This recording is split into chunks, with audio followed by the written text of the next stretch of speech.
Hello everyone, it's that time again for another edition of UC Sports. I'm Brandon Carney, back at the desk with Ryan Kim, and we have another great show for you tonight. Absolutely, Brandon. Each team has dug into its conference schedules, meaning each win or loss is more crucial. We'll take a look at football's conference opener as well as how men's soccer and field hockey fared on the road. The Huskies may have packed their bags this weekend, but that doesn't mean we won't have all the updates. Don't go anywhere, UC Sports is just getting started.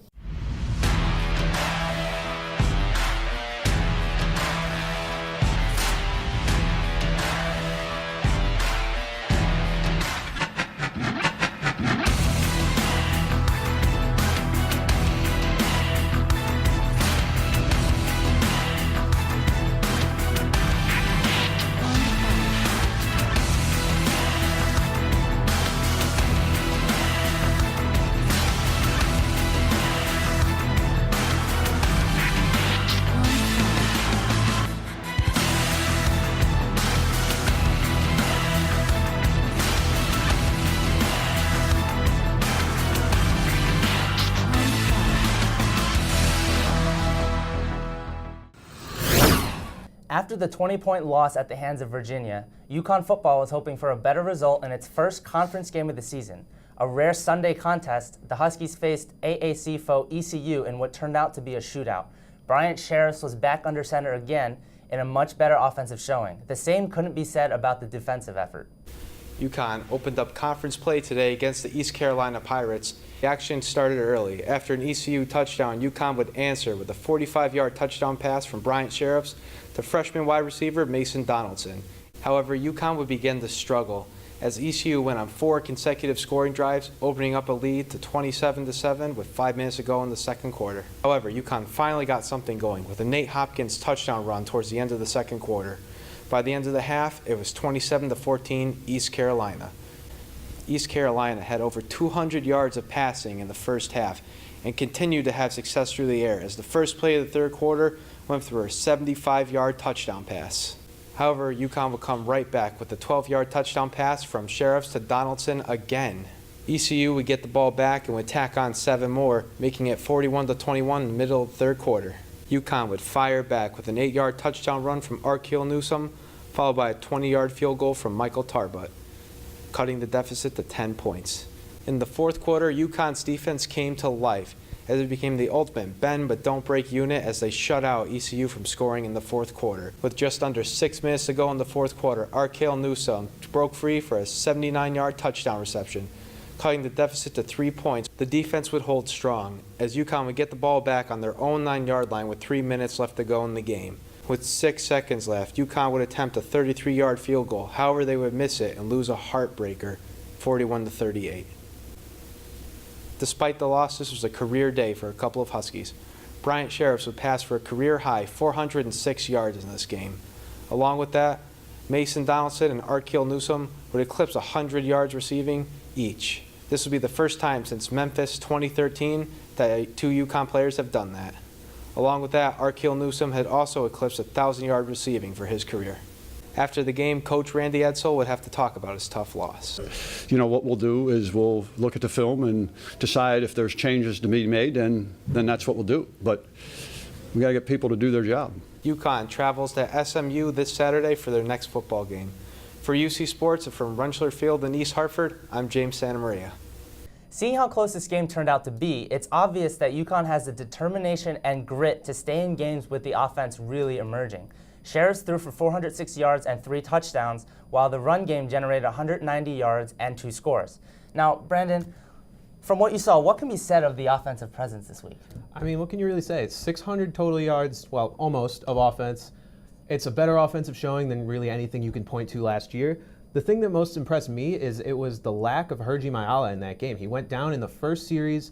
Redshirt freshman wide receiver Mason Donaldson really stepped up with his first 2 career touchdowns. The offense overall looked really good. 3-headed monster at running back is another thing to keep an eye on for the rest of the year with Arkeel Newsome, Kevin Mensah, and Nate Hopkins. Nate Hopkins looking like the goal line back. Arkeel, 170 receiving yards. That's kind of unheard of. And just overall, with Mensah breaking out too, he didn't get a carry in that first game. So I've been very impressed by him. And also, Sheriffs wasn't scrambling much in that game, which you know he can do, so that's another wrinkle of the offense that you can see in coming weeks. they really had their way with ECU, and that's not surprising given their defense, but the offense is definitely something to be optimistic for. Yeah, you're right. It was a pretty good look for the offense, but it's well known that Bob Diaco, our previous coach, was defensively minded, and the offense was sorely lacking. But with Randy Edsall back at the helm, do you think this offense is the UConn offense that fans should expect to see from here going forward? Yeah, I do. I don't think it's been a fluke. They're not going to score 38 points a game. ECU's defense is really bad. They didn't even score 38 against Holy Cross, which you could attribute to Pindell starting the first half. Either way, they probably weren't going to score that much against them, didn't score much against Virginia. But I do think this offense is going to be productive all year. Great running backs. This is not the team from last year that went 14 straight quarters without scoring. That kind of broke the hearts of all the fans, and it was actually confusing how you could be that bad on offense. Eventually, you think you're going to get lucky and find the end zone at some point. But yeah, I think Rhett Lashley's done a great job with this team, and I do think the offense, which is averaging 27.7 points a game now, is going to be able to get close to that number more often than not. Yeah. And now sticking with on the defensive side, it's last week when we looked at our most and least valuable players, one player that you had specifically mentioned that was struggling was defensive back Trey Bell. So with one more game under his belt, the most recent against ECU, has your opinion changed at all? With one more game under his belt, that may have been the last game under his belt if we're lucky. No, my opinion hasn't changed on him. He was burned time and time again in that game. He helped one of the ECU receivers get to 223 yards and 3 touchdowns, allowing just constant bombs through the air. And when he came out, guess what happened? ECU did not score again in that game. Trey Bell was benched mid-fourth quarter or so. ECU's 3 possessions after that were 2 punts and a missed field goal. Trey Bell might be the weak link. It's an 11-man defense, but that one player of difference really did change the outlook for the Huskies. It helped them make that comeback, and if not for a missed field goal, it would have helped them win that game. I mean, you always say the defense is not one player, but it sure seems like it is so far. It kind of seems like it is. Yeah. But looking ahead to next week, the Huskies will be back on the road to face SMU. And Brandon, you look at this team, and the Mustangs, they haven't scored less than 36 points all year, and that one game was to TCU. This is only the 4th ever time that the two teams have met, and UConn is winless. How do you see this one playing out? Yeah, in a way, I almost see this going the same way as the ECU game did. SMU's offense, like you said, is high-powered. They're first in the American in yards per game with 500, first in the American in points per game, other than UCF, who's only played 2 games. They have 48 points per game. So very high-powered offense, not a great defense like UConn. Both teams hover around about 30 points allowed per game. So I do see this being another barn burner like against ECU. I will honestly be interested, not to pound this point home, but if Trey Bell doesn't start this game and the Huskies go 4 quarters without him on the field, if the defense can be better than what we've seen, if they do what they did against ECU. If so, there's an outside chance they could pull this one out. But overall, if the defense shows what we've seen overall so far this season, it's probably not going to go too great for the Huskies, a loss in the 45-35 range, something like that.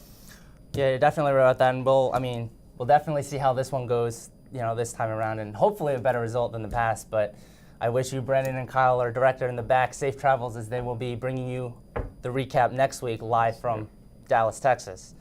Now it's time for a quick commercial break, but don't be bummed. We'll be right back with the latest from the pitch. Stay tuned.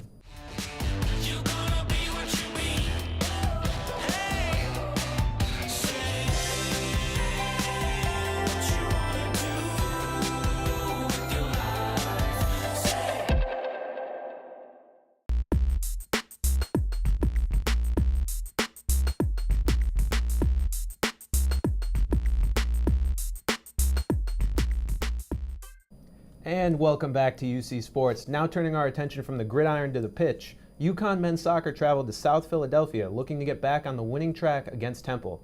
It was an all-around team effort by the Huskies. Abdu Bakijam got the scoring started with his 5th goal of the season midway through the first half. Not to be outdone, Nico Petridis added his first strike of the season to put the game away. Scott Levine led the stout defense, notching 7 saves on the night. UConn would go on to collect its 3rd shutout win of the season. The team moves to 3-2-2 overall and 1-0 in conference play. The Huskies return to begin a 3-game homestand on September 26th against Providence. The soccer team wasn't alone in Philadelphia, as women's field hockey also traveled 5 hours south for the matchup against Temple last Friday before a quick turnaround for Saturday's matchup against Delaware. UConn dominated possession, outshooting the Owls 25-3 over both halves. 4 different Huskies tallied goals in the match en route to a 4-1 victory.